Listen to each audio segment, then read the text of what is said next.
ഈ തിങ്കളാഴ്ച അങ്ങോട്ട് എടുത്തു കളഞ്ഞിട്ട് എല്ലാ വീക്കും ചൊവ്വാഴ്ചയിൽ നിന്ന് തുടങ്ങാൻ ഒരു ഓപ്ഷൻ ഉണ്ടായിരുന്നെങ്കിൽ ഒരുപാട് പേര് ഹാപ്പി ആയേനല്ലേ, ഞാൻ ഉൾപ്പെടെ. ആസ് യൂഷ്വൽ ഒരു ചായ കുടിച്ചിട്ട് നമുക്ക് തുടങ്ങാം. ഇന്നത്തെ വ്യൂ സെറ്റായിരുന്നു കേട്ടോ. ഭയങ്കര പോസിറ്റീവായിട്ടുള്ളൊരു വ്യൂ ആയിരുന്നു ഇന്ന് രാവിലെ തന്നെ. അങ്ങനെ താഴേക്ക് നടക്കാനൊക്കെ ഇറങ്ങി. ഞാൻ ജോലിക്ക് കയറിയ ദിവസം തൊട്ട് പറയാൻ തുടങ്ങിയതാട്ടോ, ഞാനൊരു കമ്പനി തുടങ്ങുവാണേ ഞാൻ ബുധനാഴ്ച ലീവ് കൊടുക്കും. തിങ്കളും ചൊവ്വയും വർക്ക് ചെയ്ത് ക്ഷീണിക്കുമ്പോൾ ബുധനാഴ്ച ഒരു ലീവ് വേണ്ടേ? അതല്ലേ അതിൻ്റെ ശരിക്കൊരു രീതി. അങ്ങനെ നമ്മൾ നടത്തമൊക്കെ കഴിഞ്ഞ് മേലേക്ക് വന്ന് ബ്രേക്ക്ഫാസ്റ്റിൻ്റെ കാര്യങ്ങളൊക്കെ നോക്കി. ഇന്നിപ്പോൾ എന്താ, തിങ്കളാഴ്ചയാണല്ലോ, പണിക്ക് കയറി കുറേ പണിയെടുത്തു, കുറേ വീഡിയോ എടുത്തു, കുറച്ച് നേരം എണീറ്റ് നടന്നു. ഇന്നലെ ഫുഡ് ഉണ്ടാക്കിയപ്പോൾ കുറച്ച് കൂടുതൽ ഉണ്ടാക്കിയതുകൊണ്ട് കറികളൊക്കെ ബാക്കിയുണ്ടായിരുന്നു, ജസ്റ്റ് ചോറ് മാത്രമേ ഉണ്ടാക്കാനുണ്ടായിരുന്നുള്ളൂ.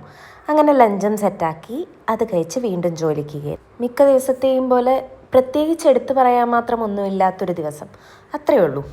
ഇന്നത്തെ ദിവസം എനിക്ക് ബോറായി തോന്നിയതുകൊണ്ട് ഇനി ഡിന്നറും കൂടെ ബോറാവണ്ടെന്ന് വിചാരിച്ച് ഞാൻ കുറച്ച് ചിക്കൻ വാങ്ങി കറി ഉണ്ടാക്കാമെന്ന് വിചാരിച്ചു. അങ്ങനെ ആ പണിയൊക്കെ തീർത്ത് വെച്ച് കുറച്ച് നേരം പുറത്തൊക്കെ നോക്കി നിന്ന് വീണ്ടും വർക്കിന് കയറി. പിന്നെ ഡിന്നറൊക്കെ ഉണ്ടാക്കി കഴിച്ചു. സത്യം പറഞ്ഞാൽ ഇതല്ല കേട്ടോ ഞാൻ ഉദ്ദേശിച്ച കറി, ഉണ്ടാക്കി വന്നപ്പോൾ വേറെ എന്തോ ആയി. അങ്ങനെ നമ്മൾ ഇന്നത്തെ ദിവസം സക്സസ്ഫുള്ളി കംപ്ലീറ്റ് ചെയ്തിരിക്കുകയാണ്. അപ്പോൾ നമ്മുടെ വീഡിയോ ഇഷ്ടമായ ഫോളോ ചെയ്യുക. താങ്ക്